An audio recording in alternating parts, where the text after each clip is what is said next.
大家好，欢迎来到 Ravi 的美食厨房。今天和大家分享老醋花生的做法。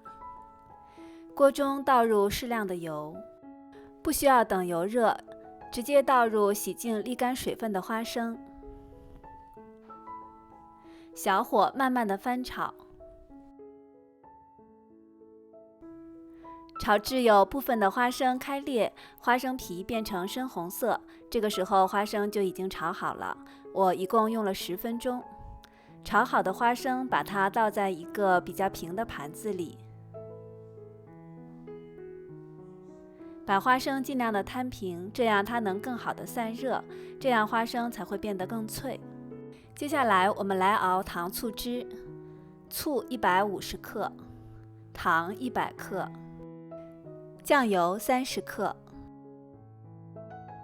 开大火，把糖醋汁熬到糖完全融化就可以。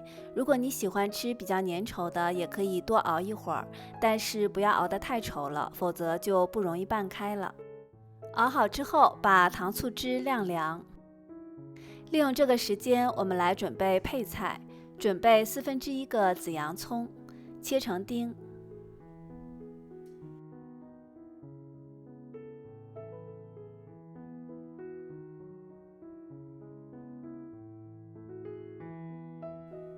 1个青椒，也切成丁。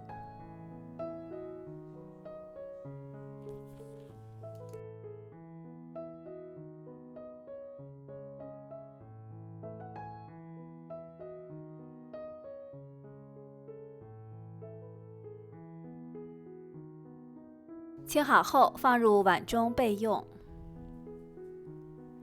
现在我们的糖醋汁已经晾凉了，把花生米倒进来，切好的洋葱丁和青椒丁也倒进来，搅拌均匀。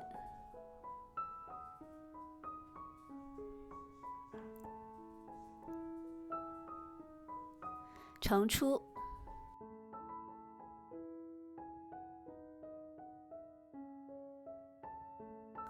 这样我们的老醋花生就做好了。吃的时候我喜欢带上一点汤汁，酸甜爽脆，口感醇厚，很容易吃了就停不下来。